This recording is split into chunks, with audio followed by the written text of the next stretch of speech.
నమస్తే, నేను మీ JK. Welcome to Harsha TV.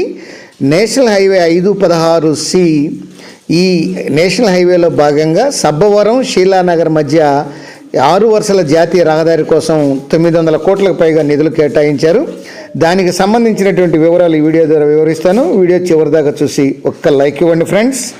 ఏపీలోని విశాఖపట్నం జిల్లాలో సబ్బవరం శీలానగర్ మధ్య 6 వరుసల నేషనల్ హైవే 516C నిర్మాణానికి గాను 963.93 కోట్ల రూపాయలను కేంద్రం మంజూరు చేసినట్లు నితిన్ గడ్కరీ అంటే రవాణా శాఖ మంత్రి వెల్లడించారు ఇటీవల.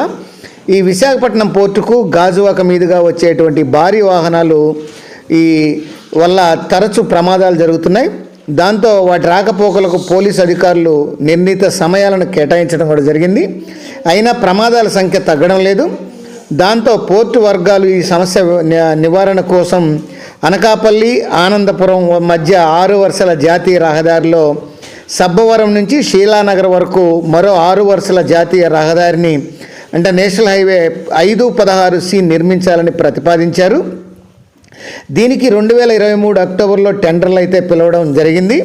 కొన్ని చోట్ల పనులు కూడా ప్రారంభమయ్యాయి.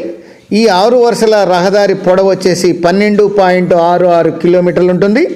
ఇది పూర్తయితే అనకాపల్లి ఆనందపురం జాతీయ రహదారి మీదుగా వచ్చేటువంటి వాహనాలు సబ్బవరం వద్ద ఏర్పాటు చేసే ఇంటర్చేంజ్ వద్ద డైవర్షన్ తీసుకొని ఈ యొక్క శీలానగర్ మార్గంలోకి వచ్చేస్తాయి.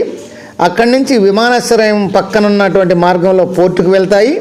దీంతో నగరం మీదుగా వెళ్ళేటువంటి జాతీయ రహదారి నేషనల్ హైవే 16పై భారీ వాహనాల రాకపోకలు అనేవి తగ్గుతాయి, ట్రాఫిక్ తగ్గుతుంది. దీనివల్ల ప్రమాదాల సంఖ్య కూడా తగ్గుతుంది. ఏది ఏమైనా విశాఖపట్నం జిల్లాలోని సబ్బవరం శీలానగర్ మధ్య ఈ నేషనల్ హైవే 516C నిర్మాణానికి నిధులు కేటాయించడం వల్ల ఈ రోడ్డుపై ఈ వాహనంపై రాకపోకలు సాగించేటువంటి ప్రయాణికులు తీవ్ర హర్షం వ్యక్తం చేస్తున్నారు. అది ఫ్రెండ్స్, మరొక అంశంతో మళ్ళీ మీ ముందుంటాను ఫ్రెండ్స్. జై హింద్.